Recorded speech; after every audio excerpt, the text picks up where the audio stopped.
stay fair throughout this proceedings, that we will see them out.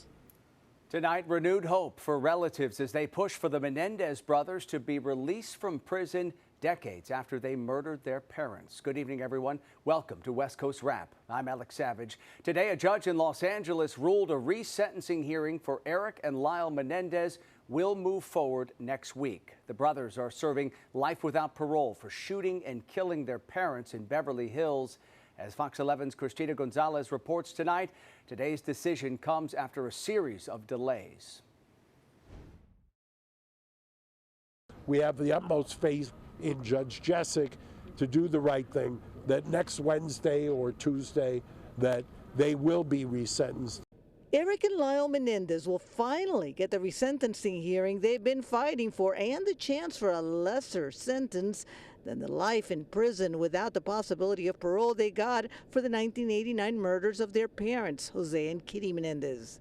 Today in court, Mark Garagos withdrew his motion to remove the district attorney's office from the case, even as he accused LA County DA Nathan Hochman of using the PR firm he used in his campaign to attack the Menendez family. They said that I had hired a firm for hundreds of thousands of dollars. They identified that firm as Lag Strategy in order to put anti-Menendez messaging out there in the community. What they would have found out is that firm was hired during my campaign. It had nothing to do with the Menendezes. That firm hasn't worked for me since the campaign. Appearing in court personally, Hochman focused on telling the judge the Menendez brothers, who were listening to the court proceedings via WebEx, had been caught violating prison rules like smuggling cell phones. Paraphrasing from a parole board comprehensive risk assessment investigating if the brothers would be a threat if released. The psychologists looked at that and they said if someone is willing to risk engaging in a rule violation while they're actually involved in a resentencing, what does that say about their risk of conforming to the standards of the law if they are released outside of this structured environment? That does not make sense. That is not a rational argument. So to those people, I would say, I understand your concern. I would urge them to look at the bigger picture to see that they have already paid a huge debt to society and that they are ready for that second chance. We know at least 7 family members will testify at the hearings. As to Lyle and Eric, well, Garagos says he's still thinking about whether they will testify, but we'll be there. In Van Nuys, I'm Christina Gonzalez, Fox 11 News. The Menendez brothers' resentencing hearings are set for Tuesday and Wednesday of next week. Resentencing is not the only path that could lead to their release from prison. They've also submitted a clemency plea to California Governor Gavin Newsom, who says he will make a decision about clemency after state parole board hearings. Those hearings are set for next month, and they will focus on an assessment of whether the brothers would pose a risk to the public if they are released.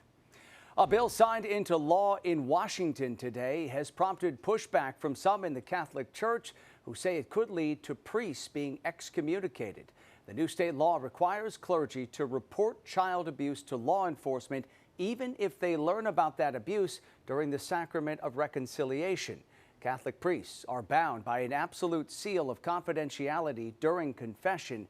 The Catholic Church says priests who come forward with information learned during confession will be excommunicated. The Justice Department has opened an investigation into this law in Washington for potential violations of the First Amendment's religious protections.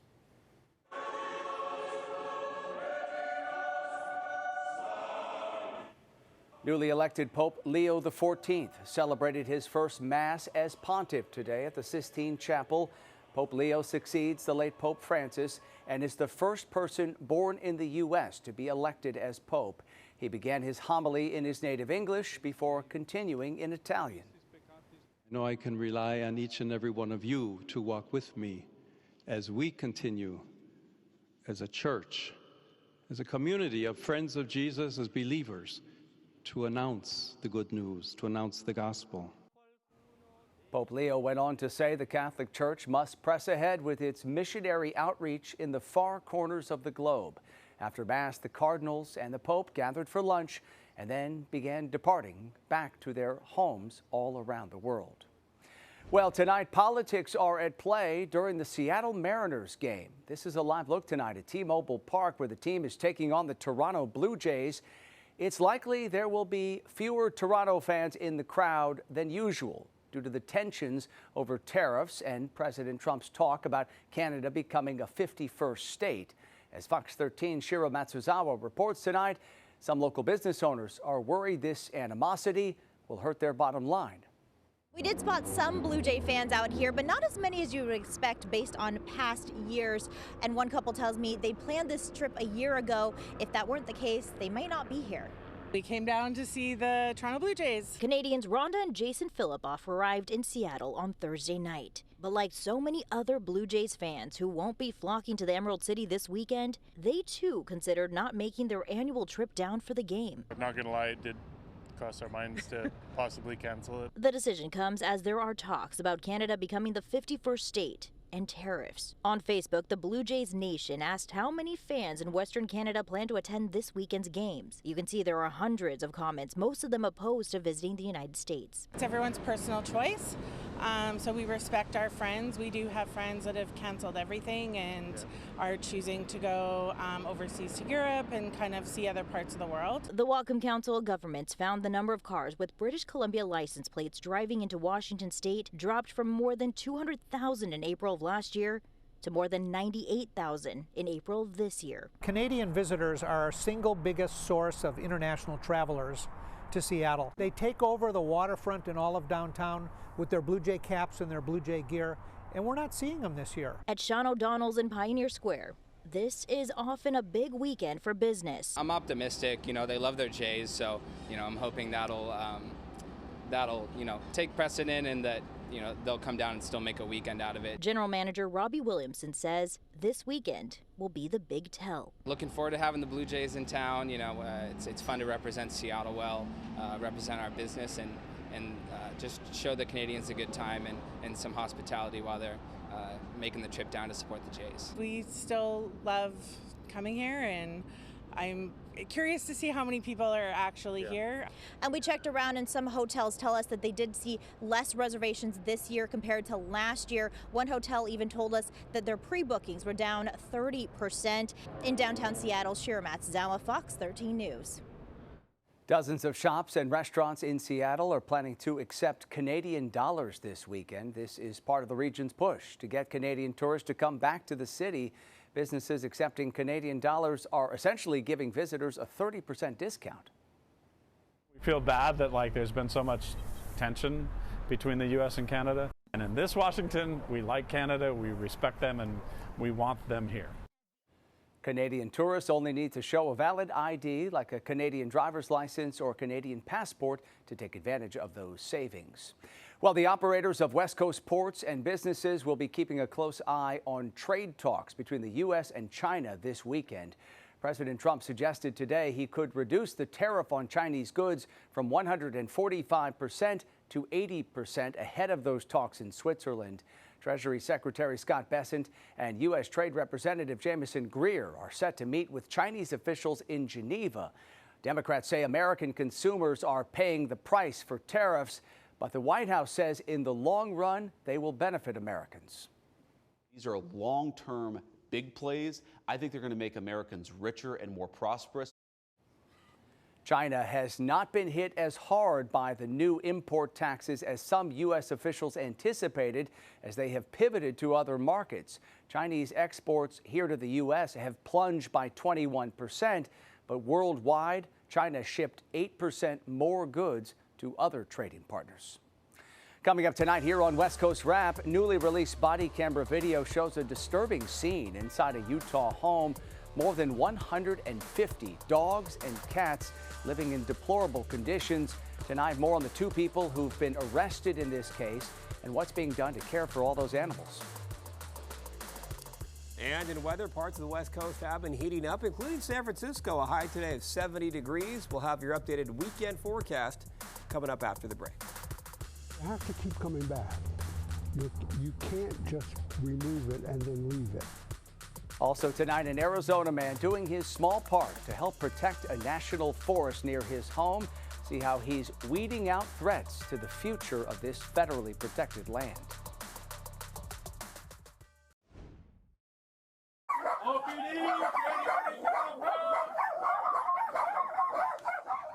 Newly released body camera video shows what happened when police officers entered a home in Ogden, Utah.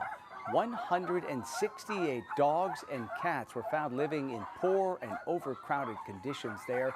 That discovery was made back in April while those officers were executing a search warrant. Tonight, 2 people tied to that home are facing hundreds of charges, including animal cruelty. Fox 13's Jeremy Toms shows us what's being done now to get help for those animals.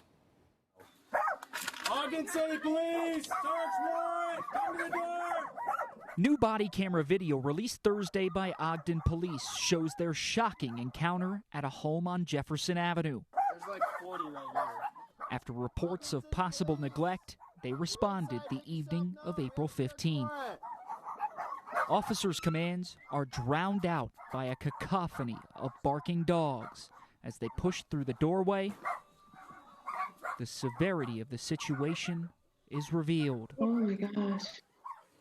I'm grateful they were all okay, but holy cow, how does it get to that? The smell becomes so overpowering that officers back out of the home to put on masks. Ashley Blackham with Mountain Mama Peers and Pups rescued 8 of these dogs and helped find them foster homes. Some of them had really bad urine burns, and they did smell terrible. Like, obviously, they're living in that. Weeks later, she says they're in much better shape. All our males are ready to be adopted right now. The females, we had to wait because we were told most of them were likely pregnant. Only one was out of the 4. Blackham notes they're conditioned to certain living spaces. I would say most of them do need to be in a home with other dogs. But they're loving little pups. They're really open to being loved and open to having people in their lives. And after a long series of vet visits, appointments, and vaccinations, We got several cats back there. she's grateful officers executed this warrant and hopeful all pet owners learn a lesson from this horrific scene. If you get them from a shelter or a breeder or something like that, make sure you follow up and spay and neuter. It can prevent so much of this. Jeremy Toms, Fox 13 News, Utah. 2 U.S. senators say President Trump's actions are undermining the West's ability to prepare and respond to wildfires. Washington Senator Patty Murray and Oregon Senator Jeff Merkley are worried that funding cuts and layoffs at the federal level are putting the Pacific Northwest at risk. They say thousands of people involved in firefighting efforts lost their jobs as Elon Musk and Doge push to reduce federal spending. President Trump is playing with fire, literally. Trump claims to be protecting wildland firefighters, but without the dispatchers, the cooks, the mechanics, the gear and equipment specialists, and countless others, firefighters simply aren't able to do their job. Department of Interior workers say funding is not in jeopardy. They insist they're supporting firefighting efforts by increasing pay for federal and tribal wildland firefighters all across the U.S. The family of a California pilot who was killed while fighting a wildfire reached a $15 million settlement today with the company that maintained that aircraft. Michael Fournier was dropping water on the Hills fire back in 2020, which was burning outside of the Central Valley town of Coalinga. He was killed after the helicopter he was in suddenly plunged into the hillside. The National Transportation Safety Board investigation concluded that helicopter crashed because of a hydraulic system failure. Rotorcraft Support Incorporated is paying today's settlement since they maintained the helicopter while it was under contract with CAL FIRE. Well, turning to our weather now, people in some parts of Arizona are facing elevated fire danger as we head into the weekend. Here's a live look tonight, a beautiful shot at Tucson, where it is hot and dry. Just east of this area, many people being warned about the possibility of new wildfires breaking out, especially in Graham County. For more on the conditions, let's bring in KTVU's chief meteorologist, Mark Tamayo, who is tracking the conditions there in Arizona, prompting those warnings about wildfires. And of course, Mark, you have the outlook for the rest of the West. Yeah, that's right, Alex. In fact, the heat not helping out in portions of the west, especially in Arizona. You talked about that fire. You can see that fire warning in place this evening. Just to give you some references, you can't see here is Phoenix showing up on the map here, and just to the east of Phoenix, we're talking about that fire warning in place. And also, we do have these air quality alerts because of some of the smoke drifting in to portions of this portion of the west coast. So still air quality not the greatest, and still a hot weather pattern. And in terms of fire danger, you can see where we have some colors showing up here. That means high fire danger, at least elevated fire danger. That's the setup into tomorrow morning. You can see over Tucson and approaching Phoenix, and then still actually moving into portions of California as well. A lot of that is linked up to the heat that has been building in. Take a look at the highs from today, some triple digits in portions of Arizona, Southern California. Sacramento today, 95 degrees.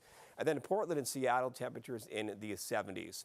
Here's a look at the satellite where you can see it's a fairly quiet weather pattern. Some clouds offshore here moving into Portland and Seattle, especially for Seattle for tonight and into the weekend. This was a scene in Seattle today, showing you some of the clouds out there. Temperature actually mild, 70 degrees in Seattle. In fact, we can match that in San Francisco. Another 70 to report this afternoon with lots of sunshine. This was the camera looking out toward Alcatraz in San Francisco Bay earlier today. And then, of course, the heat. We talked about that in Phoenix this afternoon. 104 degrees, so triple-digit heat in Phoenix once again for today. Right now, we're showing you the numbers. Las Vegas is 93 degrees, Reno 81, San Francisco in the upper 60s, and looks like up in Seattle right now, currently 64 degrees. Here's the overall weather setup. As you can see, this frontal system wants to approach the Pacific Northwest. This will bring in cloud cover tomorrow and the chance of some rainfall by Sunday. Lots of sunshine, this big dome of high pressure building in for other portions of the West Coast. In fact, warm to hot from Southern California to Phoenix, out toward Denver. Lots of sunshine for tomorrow as well. So you can see the breakdown over the next 3 days into the weekend here. Seattle, as I mentioned, clouds tomorrow. Chance of some rain by Sunday. We'll keep it a chance of a shower in the Monday forecast as well. San Francisco, lots of sunshine, but everybody, at least for the Bay Area, cooling things off for Mother's Day on Sunday. Pretty much the same story for Southern California. The warmest day is on Saturday. Triple-digit heat once again for Phoenix, and then lots of 80s for the Denver area. So still some heat to talk about, and also still some rain chances to talk about in the usual spots showing up along the West Coast as we do move into the weekend. Alex. Mark, thank you. Nevada's weather predicting tortoise Mojave Max emerged from his den yesterday near Las Vegas, signaling the start of warmer weather for the southern part of the state. Clark County officials say his emergence is the latest ever for Mojave Max. Max goes into his burrow every fall to hibernate when the Vegas weather cools down. The tortoise then emerges again in the spring as warmer weather approaches. Well, one man in Arizona is showing his love for the Tonto National Forest near his home by doing some volunteer landscaping. Fox 10's Brian Webb has more tonight on how he's being recognized for his expert weed pulling. We're at a spot in the East Valley where Mesa meets the Tonto National Forest, roughly 3 million acres of federally protected land. But slowly but surely, it's being eaten alive by invasive plants. So how do you tackle such a big problem? One weed at a time.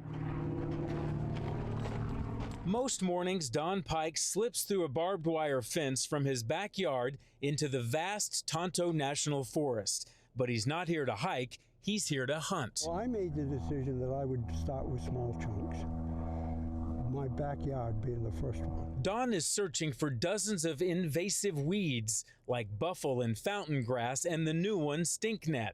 The kind that can wipe out native plants and raise the fire risk. That's why you won't find any near his home and the 14,000 acres where the neighborhood meets nature. When I'm by myself, I'm walking, and I walk off trails, so if I see one, or if it's a big patch like this, I will put it on the map. After a half-mile hike, Don spots a patch of bad weeds growing along a wash. The plants are mostly dried out, but still able to spread by the roots or by the seeds. You have to keep coming back. You can't just remove it and then leave it. Don maps his progress and highlights areas he still has to hit, either by pulling, digging, or poisoning.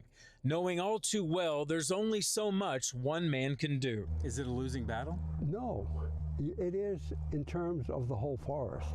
In my view, it's already lost. But Don keeps at it every morning, weed by weed. Why? because he believes someone should. You know, I've put a lot of work into it, and there's a lot of reward for the effort. So, yeah, I'm happy to get the recognition, but it's just what I enjoy doing. Don Pike has been pulling weeds out here for 12 years with the help of other volunteers, and last year won a unique award for his efforts, Arizona's Weed Manager of the Year. In the East Valley, I'm Brian Webb, Fox 10 News. Coming up tonight here on West Coast Wrap, as gold prices soar, more people are looking to cash in. We'll take you to LA's jewelry district, where a growing number of people are selling their gold and making some serious money. Well, gold prices are near record highs right now, and that has a lot of people selling their jewelry to melt it down for cash. Fox's Max Gordon is in Los Angeles to explain how the process works. We've got gold fever on the streets of LA's jewelry district. The price of gold is up more than 40% over the last year, and that's leading some people to root around in their jewelry boxes or in their safes and sell off their gold to local smelters. Every day we have more customers just coming in, selling their gold, raiding their cabinets and stuff like that, looking for jewelry. I have not seen anything like this. I've been in this business for about 8 years, and this is pretty crazy for me. Here's how it all works at the smelter we visited, A&M Precious Metals. First, the jewelry is taken apart so that only the gold is left, and the raw gold is weighed and broken down into smaller pieces. Then that gold is dumped into a furnace where it's heated to around 2,000 degrees Fahrenheit. Borax is added to help remove impurities, and once the impurities are separated, the molten gold is poured into a mold. You can hear how hot that gold is when it comes out, almost as hot as its market value. After it's polished and buffed, that 32.15 ounce gold bar of 24 karat gold is worth more than $100,000. I have plenty of customers that say that they're waiting for gold to go up, and now that it's over 3,000, it's perfect timing for them. So it's amazing to hear how long they've held on to it. So right now you might be wondering how much your gold is worth. I'm not married, but my producer Marcus is, and his 14 karat gold wedding ring is worth about $485 right now. Though I'm not sure how his wife would feel about melting it down. In downtown Los Angeles, Max Gordon, Fox Business. And finally tonight, an injured veteran in Arizona has gained a new sense of freedom after he was gifted a custom motorcycle. During his second deployment in Afghanistan in 2011, Marine Sergeant Jordan Maynard stepped on an IED while on foot patrol. The double amputee from Cottonwood did not think that he would ever ride a motorcycle again until he heard about Combat Hero Bike Build and immediately applied. Combat Hero makes custom bikes for veterans. Combat Hero Bike Build has gifted out 38 bikes to veterans since they started in 2012, and great to see that he is able to ride once again. That does it for West Coast Wrap tonight. We appreciate you watching. As always, have a great night.